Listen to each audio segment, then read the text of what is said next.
How's it going, people? Welcome to the YouTube channel.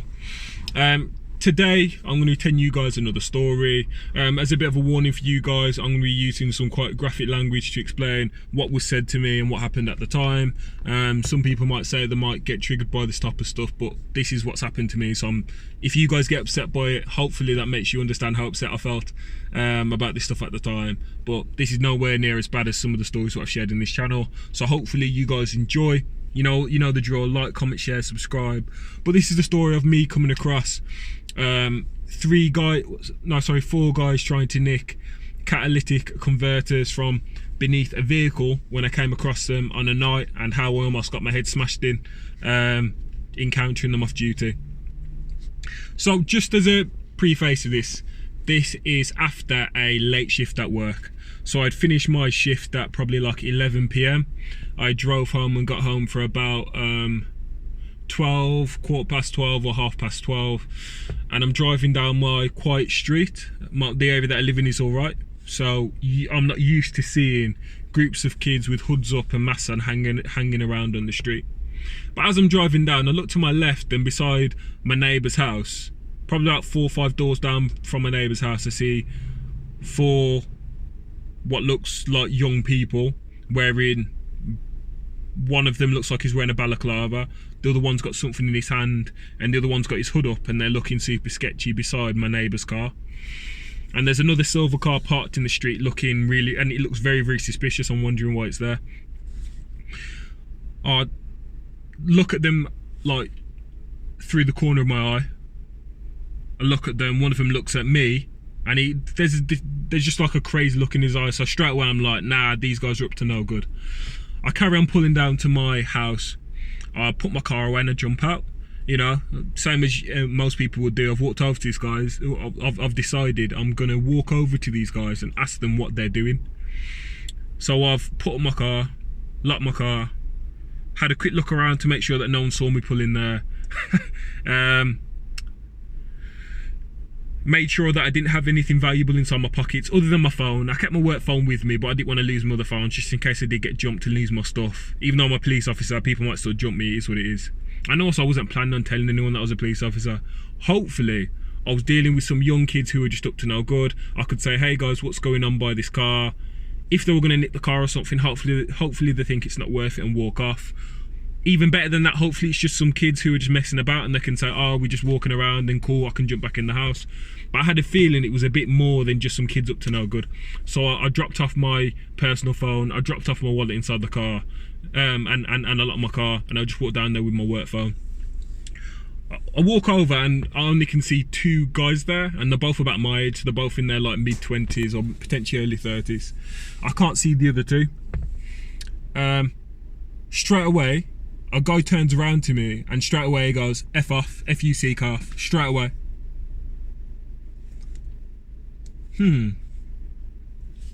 Obviously I wasn't very keen on him telling me to F off when I've simply said to him politely, what's going on here?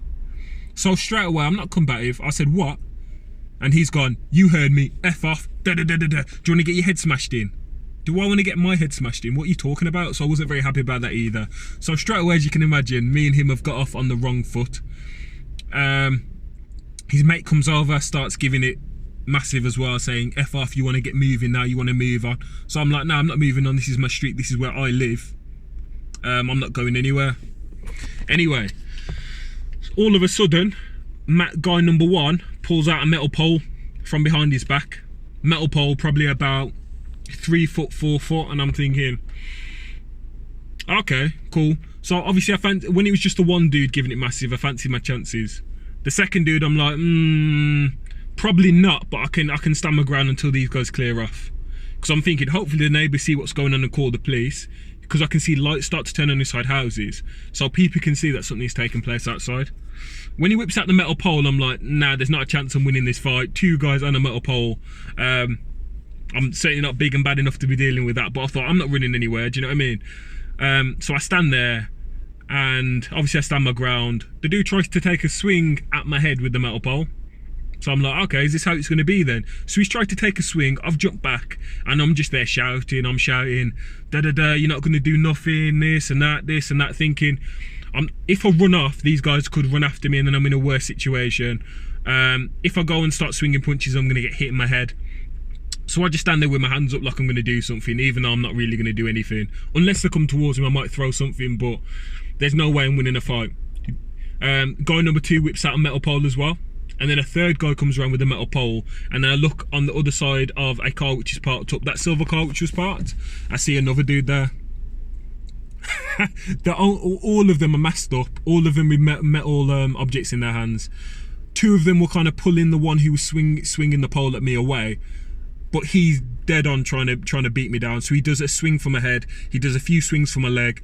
And I'm just standing there shouting, oh, come on then. Even though I don't really want to fight them, I'm just trying to make enough commotion so that hopefully someone starts helping me. Do you know what I mean? I can't even get to my phone to call anyone. Do you know what I mean? I can't call the police or anything like that. So I'm just hoping, hopefully someone sees and calls the police or does something. But I'm just shouting there trying to stand my ground. Anyway, I look to my right and I see that the one guy who doesn't have a mask on, it's this, he looks like 40 years old. He looks like he's probably dealing with some substance misuse, whereas the other 3 guys, they just look like young guys who are just like young rough kids. Not kids, I said they're probably like my age, but young rough guys, the type of guys you'd expect to be going out committing burglaries and robbing people. But this other dude, he didn't really fit in. So straight away I thought, this older guy who looks like he's a drug addict, he's going to be the driver, and these 3 guys have told him to get involved in this and said, hey look, we'll chuck you a bit of cash. So straight away I'm looking at him and I'm telling him, I'm going to remember your face, and when I see your face after this, because remember I live around here, if you live around here, when I see your face after this, there's going to be problems. I'm not like threatening him to say I'm going to do something, but I know what I'm going to do in my head. If I see him again, I'm going to lock him up. He's going to get arrested. I can't arrest you now, son, but whether I'm on duty or off duty, if I see you again, I'm going to arrest you. And this is a message to him again. But all jokes aside, that's what I was saying. I was saying, you know, I can't see their faces, but I remember your face. So he starts to get nervous. He jumps in the car and he goes. He starts pulling off, and the other 2 of them were smart. He was nervous. I wouldn't say the other 3 were scared. What did they have to be scared about? They had metal weapons, and I was there by myself. They didn't know I was a police officer. They've got no reason to be scared.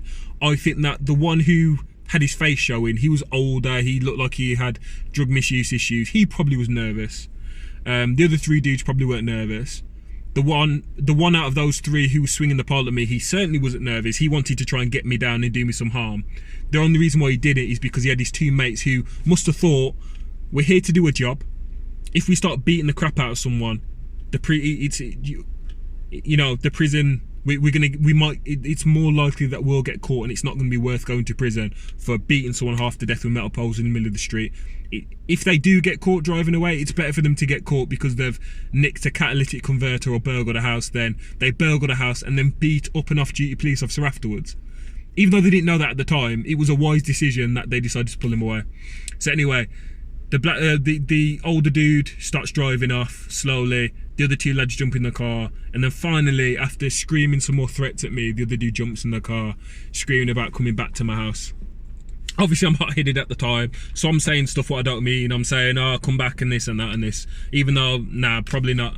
If they did jump out of the car and attack me, I'll be in loads of trouble, because there's no way I was going to win a fight against 4 of them with metal poles at all. Anyway, I think I went in, told my missus, told my partner.